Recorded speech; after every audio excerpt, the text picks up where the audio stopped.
아브람은 그돌라오멜과 그와 함께하였던 다른 왕들을 물리친 뒤에 집으로 돌아왔습니다.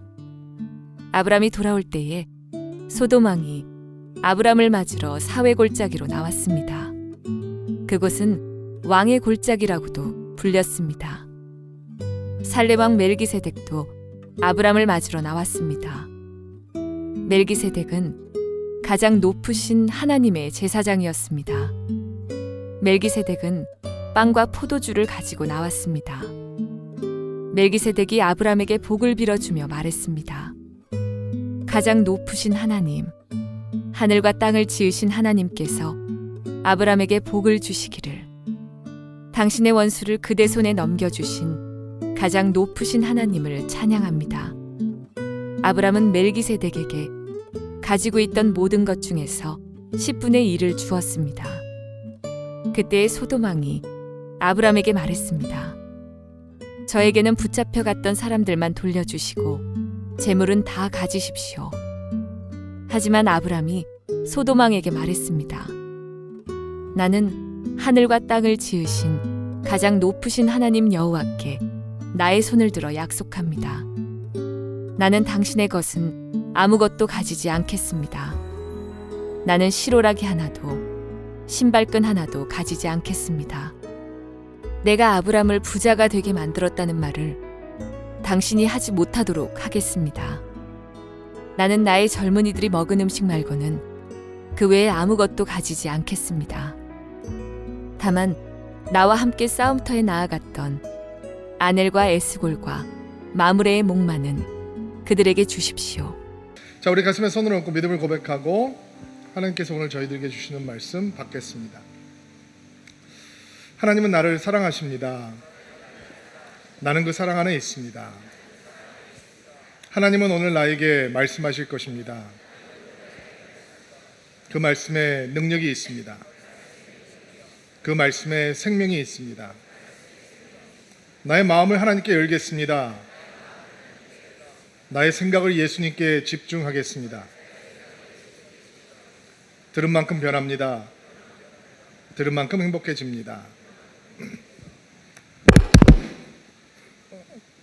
가나안 지역에 전쟁의 폭풍이 휩쓸고 지나갔습니다. 북방 메소포타미아 지역의 엘람을 다스리고 있던 그돌라오멜이라고 하는 왕이 조공을 바치기를 거부하고 반란을 일으킨 가나안의 5 왕의 군대와 맞서서 전쟁을 벌이기 위해서 가나안 땅의 이 요단강 동편의 왕의 대로를 따라서 쭉 내려오면서 12개의 부족들을 다 점령하고 정복하고 전쟁을 벌이게 되는데, 가나안 왕들의 연합군은 싸움도 제대로 해보지 못하고 패배를 하게 됩니다. 그리고 그 당시에 이제 전쟁에서 이긴다라고 하는 의미는 그 지역에 있는 모든 사람들을 노예로 데려갈 수 있고 재물을 약탈할 수 있는 것이기 때문에 가나안 땅에 있는 그 노예로 잡혀갈 만한 사람들은 다 노예로 잡혀가게 되고 재물도 재산도 다 빼앗기게 되었습니다. 물론 소돔 안에서 살고 있던 롯도 전쟁 노예가 되어서 잡혀가게 되었습니다. 그 소식을 전해들은 아브람이 자신의 집에서 태어나고 길렀던 318명의 가병을 데리고 이제 전쟁을 벌이게 됩니다. 인질 군출 작전이 아닙니다. 전쟁입니다. 그들을 쫓아가서 다메섹부터 호바까지 쫓아 올라가서 전쟁을 벌이고 야밤에 기습 공격을 해서 승리를 하게 되는데, 히브리서 기록을 보면 그가 쫓아가서 왕들을 다 쳐 죽였다라고 하는, 못질렀다라고 하는 장면이 등장하는 거 보면 하나님의 특별한 역사와 간섭으로 이 그돌라오멜의 연합군이 완전히 전의를 상실하고 아브라함을 공격하지 못하는 상황이 발생을 해서 패전을 하고 그들의 나라로 돌아가는 것 같습니다. 아브라함의 완승이 되었던 거죠. 자, 오늘 본문은, 우리가 읽었던 본문은 이렇게 전쟁에서 승리한 아브라함이 노예로 잡혀갔던 사람들과 약탈되었던 모든 재산을 갖고 이제 다시 가나안 땅으로 돌아오면서 이야기가 시작이 됩니다. 2사람이 아브라함을 맞으러 나오거든요. 그런데 여기서 등장하고 있는 2사람은 이제 가나안의 영웅으로 급부상하고 있는 아브라함이 만나게 되는 두 가지 기회를 상징적으로 보여주는 사람들입니다. 첫 번째 기회는 승리를 통해서 하나님을 높이고 하나님과 친밀해지고 하나님을 향해서 더 큰 믿음을 가질 수 있는 성장의 기회이고, 또 다른 기회는 승리의 영광에 눈이 멀어서 하나님을 인정하지 못하고 자신의 욕심을 추구할 수 있는 유혹의 기회입니다. 한 기회를 통해서는 하늘의 축복을 받는 은혜로 들어오라 라고 하는 초청을 듣게 되고, 또 다른 기회를 통해서는 세상의 가치를 따라가고 탐욕과 명예의 굴레를 메어라 라고 하는 달콤한 유혹의 소리가 들려오는 것입니다. 우리는 믿음의 사람 아브라함이 지금 하나님께서 아브라함에게 믿음을 가르쳐 주시고 그의 믿음을 성장시키고 계시잖아요. 그가 믿음의 조상이 돼야 하니까 이 승리를 경험한 다음에 만나게 되는 두 기회 사이에서 어떻게 아브라함이 세상과는 다른 가치를 배우고 또 다른 믿음의 사람으로 성장해 가는지 오늘 묵상하면서 이야기를 좀 나눠보려고 합니다. 17절 18절 말씀인데 한 목소리로 한번 읽어보겠습니다. 시작. 아브라함은 그돌라오멜과 그에 함께하였던 다른 왕들을 물리친 뒤에 집으로 돌아왔습니다. 아브라함이 돌아올 때 소돔 왕이 아브라함을 맞으러 사회 골짜기로 나왔습니다. 그곳은 왕의 골짜기라고도 불렀습니다. 살렘 왕 멜기세덱도 아브라함을 맞으러 나왔습니다. 멜기세덱은 가장 높으신 하나님의 제사장이었습니다. 멜기세덱은 빵과 포도주를 가지고 나왔습니다. 자, 아브라함을 맞으러 나온 두 사람은 소돔 왕과 살렘 왕 멜기세덱이었다라고 얘기를 하고 있습니다.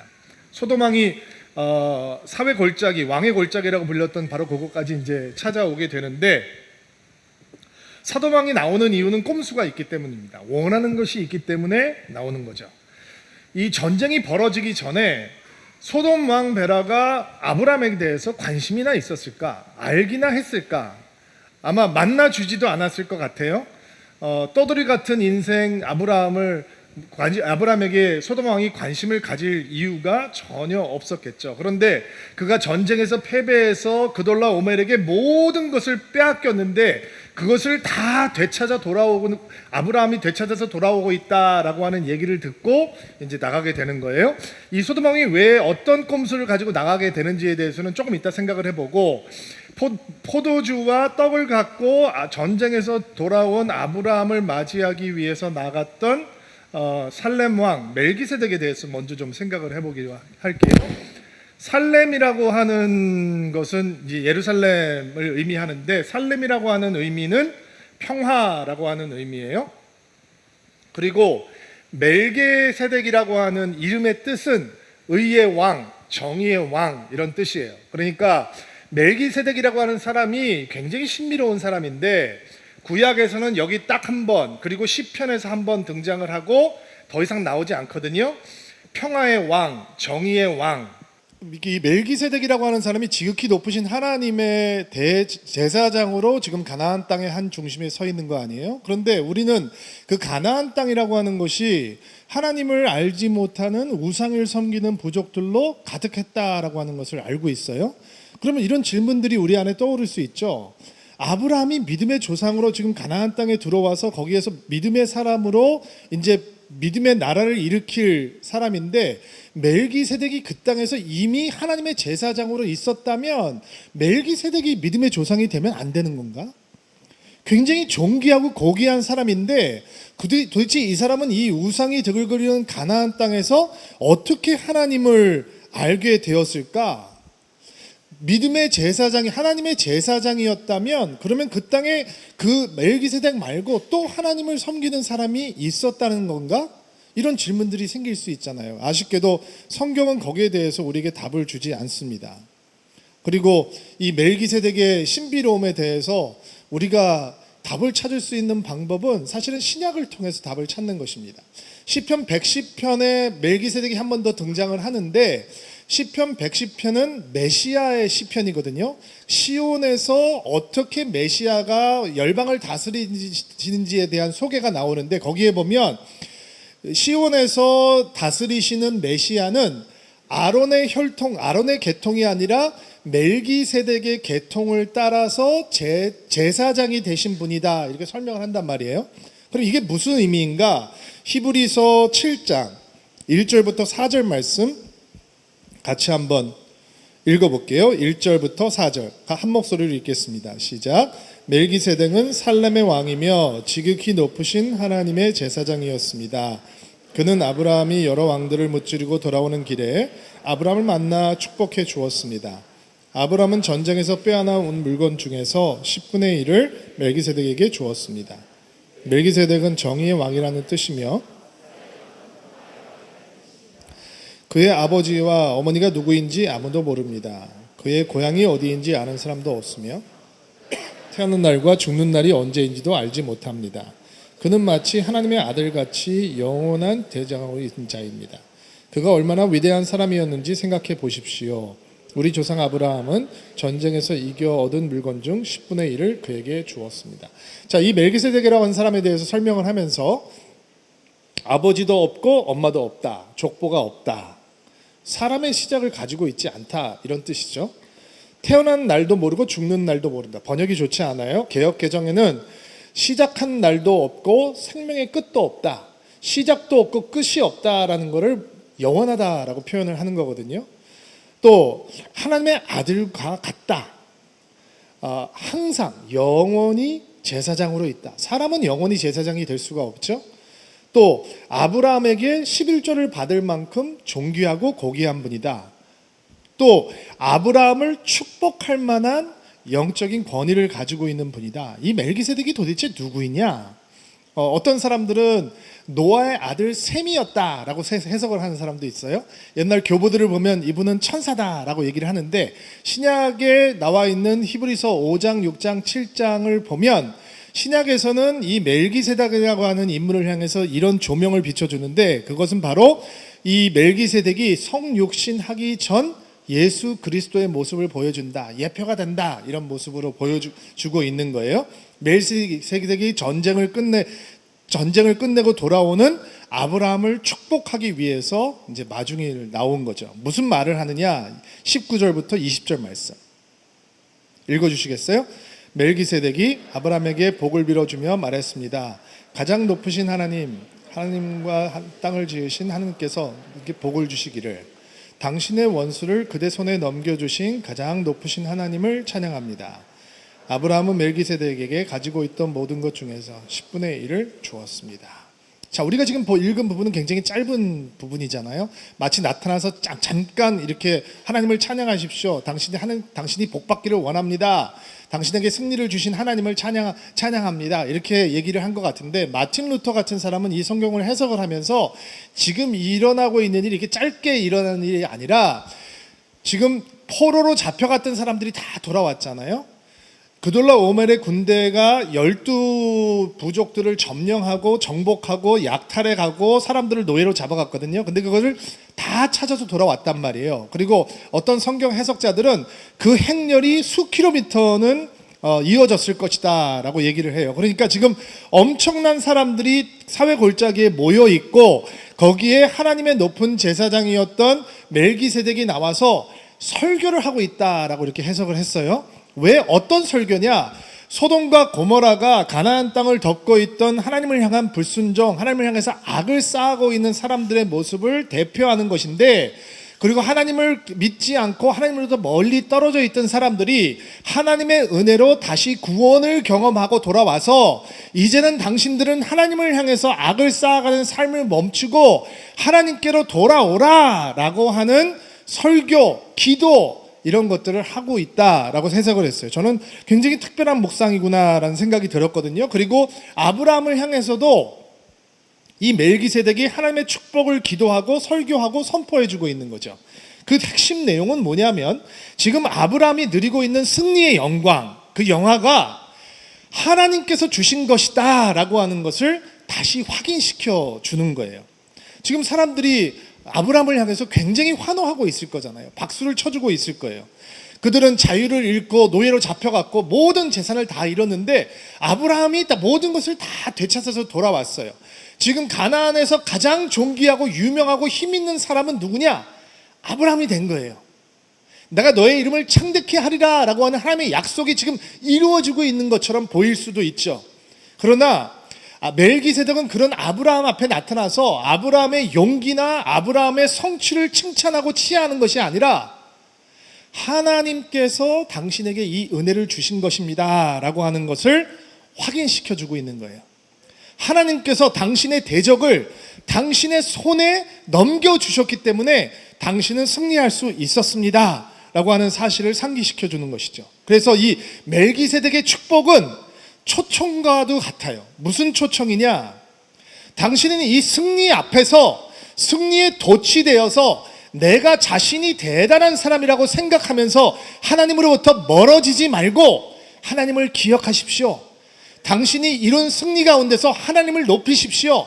당신이 하나님의 은혜를 받은 자임을 잊지 마십시오. 하나님을 예배하십시오. 하나님께 집중하십시오. 하나님을 인정하십시오. 이런 지금 초청을 하고 있는 거죠. 당신에게 놀라운 은혜가 임했군요. 하나님께서 이 승리라고 하는 선물을 당신에게 주셨습니다. 하나님께서 당신에게 복이 되시기 때문에 당신도 다른 사람들에게 복이 될 것입니다. 지금 당신 주변을 보십시오. 당신의 선택 때문에 이 사람들이 다 다시 구원을 경험하게 되었습니다. 그러므로 이 승리를 주신 하나님을 높이고 예배하고 기억하고 찬양하고 하나님으로 더 가까이 오십시오라고 하는 초청을 하고 있는 거예요. 여러분, 사람의 박수 소리가 크게 들리면 그 박수 소리 때문에 우리 영혼이 망가질 수 있잖아요. 인정하시죠? 이 재밌는 얘기가 있는데 썩어가는 웅덩이에 개구리가 한 마리 살고 있었어요. 근데 이 개구리를 사랑하는 새 두 마리가 있었는데 이 개구리를 깨끗한 웅덩이로 데려가지고 싶은데 방법이 없는 거예요. 길이 너무 머니까. 그래서 이 개구리를 이주시키기 위해서 나뭇가지를 가져다가 새가 입에다 물고 개구리가 혓바닥이 길잖아요. 그러니까 혓바닥을 그 나뭇가지에 칭칭 감아가지고 새가 날아가면서 이제 개구리를 옮겨주기로 하는 그 좋은 기발한 아이디어가 나왔어요. 그래서 개구리를 진짜 나뭇가지에다 혓바닥을 징징 감게 해가서 새들이 들고 날아가는데 사람들이 밑에서 보니까 기가 막히단 말이에요. 와, 저거 기발한 방법이네. 저 생각 누가 해낸 거야? 저 좋은 아이디어를 누가 만들어낸 거야? 그때 개구리가 얘기했어요. 저요! 개구리는 어떻게 됐을까요? 우리가 사람들에게 조금 더 인정받으면, 박수 소리가 크게 들리면 내가 다른 사람들보다 조금 더 높이 올라간 것 같고, 다른 사람보다 조금 더 멀리 간 것 같고, 다른 사람보다 조금 더 빨리 달리는 것 같고, 내가 좀 더 많이 배운 것 같고, 내가 좀 더 많이 가진 것 같고, 인정받는 것 같고, 이런 생각이 우리 안에 생기면 그것이 우리 안에 영혼의 거품이 될 수 있는 거죠. 그러다가 정말로 내가 대단하다고 생각하고 교만하게 되어서 하나님으로부터 멀어질 수밖에 없는 거예요. 지금 아브라함이 누리고 있는 승리의 성공, 영광의 순간에 인간의 박수 소리에 취하지 말라라고 격려하고 도전하면서 바로 그 순간 당신은 하나님을 기억하고 당신에게 승리를 주신 하나님을 높여야 합니다 라는 거룩한 도전이 멜기세덱을 통해서 아브라함에게 임해온 것입니다. 그러자 이 도전 앞에서 멜기세덱의 축복 앞에서 아브라함이 예상치 못한 행동을 합니다. 그것은 전쟁을 통해서 얻었던 그 수많은 전리품들, 자기가 다시 가지고 돌아오는 것들의 10배 1을 떼어서 11조를 떼어서 멜기세덱에게 주는 행동을 한 것입니다. 멜기세덱이 지극히 높으신 하나님의 제사장이니까 멜기세덱에게 주었다라고 하는 의미는 하나님께 드렸다라고 하는 의미가 되는 것입니다. 왜 갑자기 10분의 1을 떼어서 멜기세덱에게 주었을까? 요즘은 11조라고 하는 얘기가 나오면 목사도 긴장을 하고 성도도 긴장을 합니다. 이런 설교 부담스러워하지 않을 목사는 참 없는 것 같습니다. 정직하게 저도 이런 본문을 만나면 피하고 싶은 생각이 듭니다. 왜냐하면 11조 설교를 하면 누군가는 시험에 빠지게 되어 있습니다. 아무리 조심스럽게 해도. 그리고 마음이 상하는 경우가 있습니다. 어느 목사가 설교를 했는데 자기 설교 듣고 마음이 상하고 시험 들기를 원하겠어요? 그런데 이번 주에는 조금 다른 마음을 갖고 설교를 준비했습니다. 우리 성도들에게 주님을 깊이 사랑하는 믿음의 길을 잘 보여주고 싶다라고 하는 마음, 또 우리 성도들에게 하나님께서 축복하시는 삶을 선택하도록 잘 격려해야 되겠다라고 하는 마음을 갖고 오늘 말씀을 묵상하고 준비했습니다. 아브라함이 이 멜기세덱에게 하나님께 드린 11조의 의미는 무엇일까요? 거기에 대한 묵상을 좀 나눠보려고 합니다. 이 묵상의 생각들을 여러분 마음 가운데 꼭꼭 심어두시기를 바랍니다. 어떤 분들은 11조가 쉬운 분들이 있고 어떤 분들은 10의 1을 떼어서 하나님 앞에 드린다는 것이 굉장히 힘든 분들이 있습니다. 그러나 오늘 말씀을 여러분 마음 가운데 심으시면서 아브라함이 하나님 앞에 드렸던 11조의 의미가 이런 것이구나. 그렇다면 내가 하나님께 드리는 11조도 이런 의미여야 하는구나 라는 것을 생각하고 배우는 시간이 되기를 바랍니다. 아브라함이 왜 10의 1을 띄어서 하나님 앞에 드렸을까? 그것은 자기가 가지고 온 모든 전리품들 그 주인이 자신이 아니라 하나님이십니다라고 하는 믿음을 고백하는 것입니다. 주인을 바꿔버리는 거죠. 그 당시 고대 전쟁의 정복의 룰은 뭐냐면 승리자가 다 갖는 것입니다. Winner takes it all. 다 가져버리는 것입니다. 그런데 그도 그런 정복의 원칙을 따라갈 수 있지만 와서 하나님께서 멜기세덱을 통해서 선포해 주시는 거룩한 초청, 당신은 승리에 도취되어서 내가 대단한 곳에 대단하구나라고 하는 생각에 빠져 있지 말고 당신의 원수를 당신의 손에 붙이신 하나님을 찬양하라고 하는 거룩한 초청 앞에서 보니까 어마어마한 재물들이 있단 말이에요. 그런데 그것이 나의 소유가 아니라 이것은 모두 하나님의 것입니다 라고 하는 믿음의 선포를 10의 1을 주님 앞에 드리면서 하는 것입니다. 사람들이 11조라는 얘기가 나오면 마음이 불편해지는 이유는 그들의 소유가 자신의 것이다 라고 하는 그릇된 신학과 그릇된 신앙관 때문입니다. 성경은 어디서도 우리가 소유자다 라고 말하지 않습니다. 성경은 우리가 청지기, 관리자다 라고 얘기를 합니다. 어떤 사람은 그 소유권을 한 80년 정도 누립니다. 요즘은 의학이 발달을 해서 그 소유권이 한 100년 정도 갈 수 있는 시대가 되었다라고 합니다. 그러나 시간이 끝나면 우리가 가지고 있는 관리권은 또 다른 사람에게 넘어갑니다. 그의 시간도 언젠가는 끝나게 될 것이고 그 관리권은 또 다른 사람에게 넘어가게 되어 있습니다.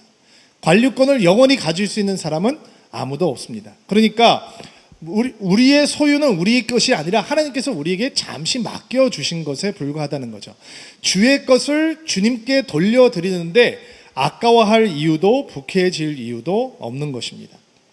소유가 나의 것이다 라고 생각을 하면 수입이 늘어갈수록 마음이 불안해질 수밖에 없습니다. 그런데 우리의 소유가 하나님의 것이다 라고 생각하면 수입이 늘어갈수록 하나님께서 우리에게 더 많이 쓰라라고 주시는 것으로 해석할 수 있는 것입니다. 내가 가진 것의 소유주는 하나님이시다. 이것을 고백하지 못하면 우리는 나중에 보겠지만 땅의 영화에 땅의 성공에 취하게 되어 있습니다. 거부하지 못합니다. 여러분, 재물이 가지고 있는 특징 중에 하나는 2인자의 자리를 싫어한다는 것입니다. 재물은 언제나 주인의 자리에 앉기를 원합니다. 그래서 사람들이 돈을 우상처럼 섬기며 따라가는 것입니다. 그런 재물을 향해서 너는 나의 주인이 될 수 없다. 나의 주인은 하나님이시다 라고 믿음으로 선포하는 행위가 바로 우리의 소득의 11조를 주님 앞에 드리는 예배가 되는 것입니다. 자, 11조의 드릴 의미가 무엇이냐? 주인을 바꿔버리는 믿음의 결단이요 고백이다. 두 번째, 아브라함이 주님 앞에 11조를 드리는 의미는 자신이 누리고 있는 승리가 자신의 업적이 아니라 하나님의 선물이요 하나님의 은혜였다라고 하는 감사의 고백을 올려드리는 것입니다. 감사의 고백을 올려드리는 거예요. 여러분, 아브라함이 전쟁에서 승리한 다음에 돌아올 때 얼마나 발걸음이 가벼웠을까요? 아마 그 군사들은, 전쟁에 직접 참여했던 사람들은 밤새도록 얘기해도 얘기거리가 넘쳐났을 것입니다. 형 싸움 잘하네. 야, 너 대단하던데. 나 구해줘서 고마워. 그때 형님이 안 들어왔으면 나 그때 칼 맞을 뻔했어. 창 맞을 뻔. 이런 이야기들이 아마 넘쳐났을 겁니다. 그렇죠? 왜 아니겠어요? 그런데 우리가 이런 이야기 속에 빠지게 되면 누가 변두리로 밀려나나요? 원수 대적을 손에 넘겨주신 하나님이 변두리로 밀려날 수 있죠. 여러분, 가끔 우리가 이렇게 간증 집회 같은 거 들어보면 사람들이 간증을 하는데 처음에는 하나님의 은혜다고 얘기를 하는데 얘기를 하면 할수록 자기 자랑으로 변할 때 우리 입맛이 안 좋아지잖아요. 그렇죠? 그런 얘기 들으면 기분이 다 나빠지잖아요. 멜기세덱 앞에서 아브라함은 그 승리가 자신의 능력으로 얻은 것이 아니라 하나님께서 선물로 주신 것이다 라고 하는 것을 다시 한번 확인합니다. 그리고 감사의 마음을 주체할 수가 없는 것입니다. 재물에는 자가 만족 기능이 없습니다. 많이 생긴다고 땡큐가 저절로 생기는 게 아니다. 쌓아 놓았다고 스스로 만족할 수 없다는 거예요. 그래서 사람들이 많이 가지면 가질수록 더 만족하지 못하고 더 탐욕스러워지는 것이죠. 우리도 다 경험해 보았습니다. 월급 오르면 이제는 됐다라고 만족할 것 같은데 오르자마자 또 언제 오르나라는 생각에 사로잡히게 되는 것이죠. 11조는 하나님의 신실하신 공급을 향해서 감사를 올려드리는 예배입니다. 저는 제가 이번 주에 설교를 준비하면서 제가 처음 이제 11조를 배웠던 때로 돌아가면서 생각을 해보았습니다. 수입이 많지 않던 때여서 항상 쪼들렸기 때문에 100을 가져도 다 써도 모자란데 그 중에서 하나님께 10배의 1을 떼어서 드린다라고 하는 것이 믿음이 어렸던 저에게도 쉬운 일은 아니었던 기억이 듭니다. 근데 제가 이렇게 돌아보면 하나님의 은혜는 제가 주님 앞에 드렸던 것보다 더 풍성하고 더 아름다웠다라는 간증이 있습니다. 이제 어른이 되어가는 딸들에게 제가 제 삶을 간증할 때가 있거든요. 저희 아이가 22살에 대학을 졸업을 하고 이제 사회생활을 하면서 혼자 먹고 살아야 되니까 제가 저희 아이가 축복받는 삶을 살기를 원하니까 가끔 물어보면 아마 쪼들리면 돈이 모자라면 11조는 떼어 먹는 것 같아 보이기도 하고 그래서 제가 제 삶을 나눌 때가 있습니다. 제가 여러분에게는 설교를 하지만 저희 집에 가서 설교를 하면 설교가 안 먹혀서 제가 쉐어링을 해야 되니까 나눔을 하게 됩니다. 그리고 저는 아이들에게 이런 이야기를 나눕니다. 아빠가 결혼할 때 은행에 200불이 있었어. 근데 빚은 2만 불이 있었어. 근데 아빠가 세상 물정을 너무 몰라서 겁없이 결혼을 했는데 엄마는 나보다 세상 물정을 더 몰라서 겁없이 시집을 왔고 할아버지 할머니는 엄마보다 더더더 세상 물정을 몰라서 이런 아빠한테 딸을 축복하면서 보내주셨어. 그리고 우리가 신혼 때 정말 엄마가 고생 많이 했는데 돈이 항상 없었기 때문에 그럼에도 불구하고 우리는 가장 프라이어리티가 가장 우선순위가 하나님 앞에 하나님의 것을 돌려드리는 것이었어. 근데 그게 쉽지 않았는데 그럴 때마다 무엇보다도 아빠 학비보다도 무엇보다도 가장 많은 것은 하나님께 드려야 된다라고 하는 생각을 갖고 살았었어. 그리고 지난 20여 년 동안을 돌아보니까 하나님께서는 아빠와 엄마에게 신실하게 역사해 주셨어. 하나님께서는 한 번도 우리를 모자라게 하지 않으셨고 우리가 필요한 것들 다 공급해 주셨어. 아빠가 잘해서 한 거 아니야. 엄마가 잘해서 그런 게 아니고 하나님의 은혜는 그랬었어. 내가 경험한, 아빠가 경험한, 엄마가 경험한 하나님의 신실하신 공급을 나는 너희들도 경험했으면 좋겠어. 10의 1조를 주님 앞에 드리지 않으면 그만큼 남는 것이 아니라 그만큼 구멍이 생기는 거야. 이런 얘기를 하면 이제 아이들이 눈을 껌뻑껌뻑하고 여러분이 지금 저를 쳐다보시는 것처럼 쳐다봐요. 쳐다보는데 목사이기 전에 똑같은 주님을 섬기는 신앙인으로 이 하나님의 공급을 향한 감사의 고백은 경험하지 못하면 정말 이해할 수 없는 것 같아요. 저는 여러분들이 하나님 앞에 드리면서 하나님 앞에 헌금을 드리고 11조를 드리면서 이 신실하신 하나님의 공급에 대한 감사의 마음이 늘 넘치는 인생이 되기를 주의 이름으로 축복합니다. 또 아브라함이 드렸던 11조의 의미는 승리의 영광을 주신 하나님을 향한 사랑의 고백이에요. 마음을 드리고 싶은 거죠. 자기가 멜기세덱의 입술을 통해서 들려오는 당신의 원수 대적을 당신의 손에 맡기신 하나님을 찬양하십시오라는 초청 앞에서 정말 하나님이 없었다면 이 승리는 불가능한 것이고 하나님께서 이 모든 것을 하셨구나. 감사가 넘치고 그리고 사랑이, 하나님을 향한 사랑이 넘쳤을 거예요. 그리고 그 순간을 영원히 잊으면 안 되는 defining moment로, 흔적을 남기고 싶은 순간으로, 영원히 기억하고 싶은 순간으로, 사랑의 흔적을 남기고 싶은 마음으로 하나님 앞에 10의 1을 떼어서 드리는 것입니다. 예수님께서는 이런 말씀을 하시잖아요. 재물이 있는 곳에 너희 마음이 있다. 재물이 있는 곳에 우리 사랑이 있고 우리 열정이 있고 우리 눈물이 있고 우리 수고가 있는 거잖아요. 그리고 아브라함은 그 순간 하나님을 향해서 사랑을 고백하고 싶은 마음에 10의 1을 띄어서 드리는 것입니다. 또 아브라함이 드린 11조의 의미는 승리의 영광 가운데 땅의 영화에 취하지 않고 하나님의 약속의 풍성함을 바라보겠다라고 하는 신앙적인 결단입니다. 아브라함이 지금 어떤 상황에 서 있냐면요, 가나안 5나라의 왕이 될 수 있습니다. 정복자가 다 갖는 것입니다. 지금 소돔 왕이 그를 마중 나왔는데 다른 왕들 아무것도 아닙니다. 이빨 빠진 호랑입니다. 지금 아브라함에게는 수많은 전리품들이 있고 그가 노예로 잡아온 사람들이 있고 그리고 그가 원하면 다 거기 있는 사람들 정복하고 군림자 정복자가 될 수 있는 것입니다. 힘으로 눌러버리면 되는 것입니다. 그런데 조금 있다가 소돔 왕과의 대화 속에서도 우리가 확인을 할 수 있지만 아브라함은 땅의 영화를 붙들지 않습니다. 정복자가 되어서 힘의 원리를 따라가는 인생이 되기를 원하지 않습니다. 그렇게 할 수 있는 유일한 이유는 하나님 때문입니다. 그는 하나님이 그에게 상급이 되신다라고 하는 것을 알고 있기 때문입니다. 그것에 대한 확신이 없으면 언제나 땅의 영화를 따라가게 되어 있습니다. 여러분, 11조는 돈의 이슈가 아니라 믿음의 이슈입니다. 마음에 하나님의 은혜가 부족하다면 11조는 너무 아깝습니다. 믿음이 없거나 연약하다면 11조는 말도 안 되는 선택 같습니다.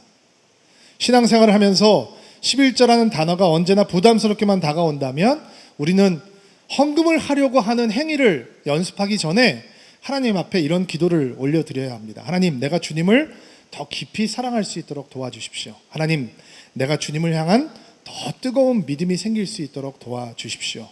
하나님을 향한 사랑과 믿음이 없이 11조를 드린다라고 하는 것은 아무 의미가 없기 때문입니다. 사람들은 얘기합니다. 목사님, 11조라고 하는 것이 구약의 율법인데 예수님께서 율법을 다 무효화시키셨는데 신약을 살고 있는 우리가 그렇게 살 필요가 있습니까? 여러분, 예수님은 구약을 완성하시는 분이십니다. 그리고 이 지금 아브라함의 사건은 율법이 주어지기 전의 사건이잖아요. 이거는 은혜의 사건인 것입니다. 또 사람들이 11조를 얘기하면 이런 질문을 합니다. 목사님, 꼭 해야 되는 것입니까? 꼭 안 해도 됩니다.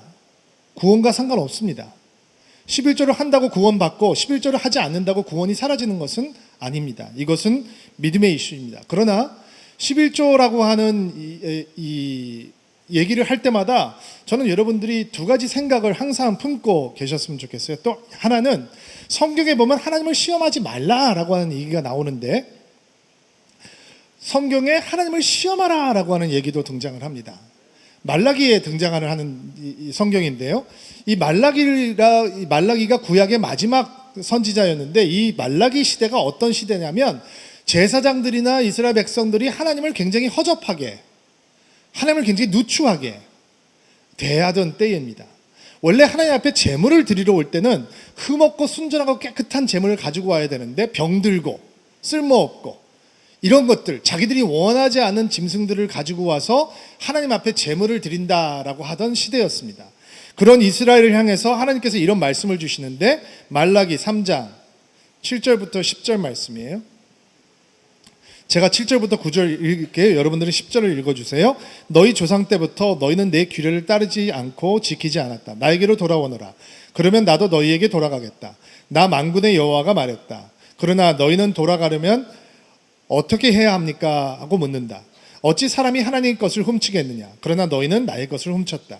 그러고도 너희는 우리가 언제 주 하나님의 것을 훔쳤습니까? 라고 하였다. 너희가 내게서 훔친 것은 11조와 예물이다.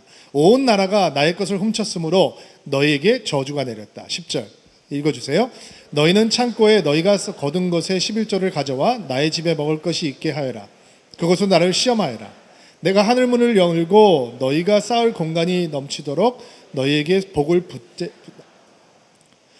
11조라고 하는 예배의 행위는 하나님께서 하늘 문을 열고 쌓을 공간이 없도록 부어주시는 하나님인지 아닌지 테스트해 볼 수 있는 사건이라는 거죠. 이것으로 나를 테스트해 보라. 하나님의 약속이 붙어 있는 도전입니다. 자, 이런 말씀을 보면 여러분 가운데 이런 분이 계실 수 있을 것 같아요. 목사님, 저도 그 말씀 알고 있는데요.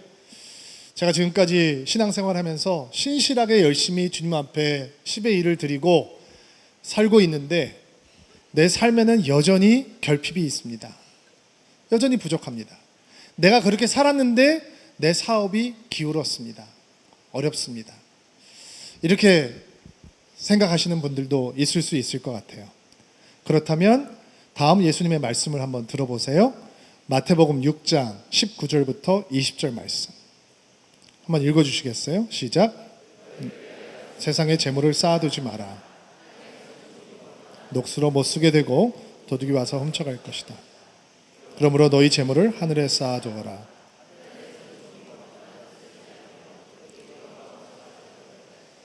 (11조를) 드리는 신앙생활은 하늘의 보화를 쌓아놓는 삶이라는 거예요.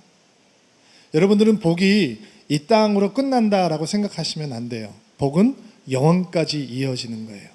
내가 너희에게 쌓을 것이 없도록 복을 부어주는지 안 부어주는지 나를 시험해 보라. 그 말씀이 단지 육신의 삶만을 위한 것이라면 여러분은 하나님을 향해서 실망할지도 몰라요. 하나님이 거짓말장이다라고 느끼실지도 몰라요. 그러나 우리의 삶은 영원까지, 하나님의 나라까지 이어지는 거죠. 그리고 그 하나님의 복은 그 영원까지 계속이 되는 거예요. 신앙생활을 하시면서 이 11조라고 하는 믿음의 선택을 뛰어넘지 못하면 언젠가는 시험 들게 되어 있어요. 왜냐하면 임직을 할 때도 그런 초청을 받거든요. 장로를 세울 때도 그런 초청을 받거든요. 그리고 그것을 뛰어넘지 못하면 항상 뭔가 내가 주님 앞에 헌신하지 못했다라고 하는 생각을 지워버릴 수가 없는 거죠. 저는 서울드림교회에서 사랑하고 섬기는 모든 성도들이 11조 때문에 신앙생활하다가 시험 들지 않게 되기를 주의 이름으로 축복합니다. 이 아름다운 믿음의 길이 여러분의 길이 되기를 주의 이름으로 축복합니다.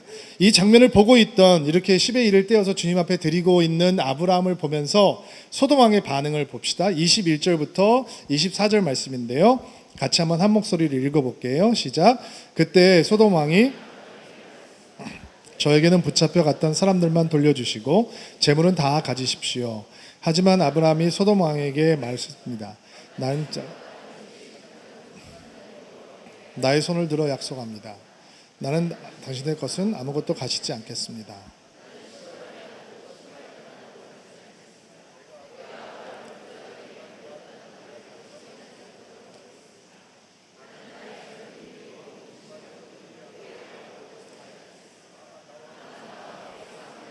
아넬과 에스골과 마므레의 목마는 그들에게 주십시오.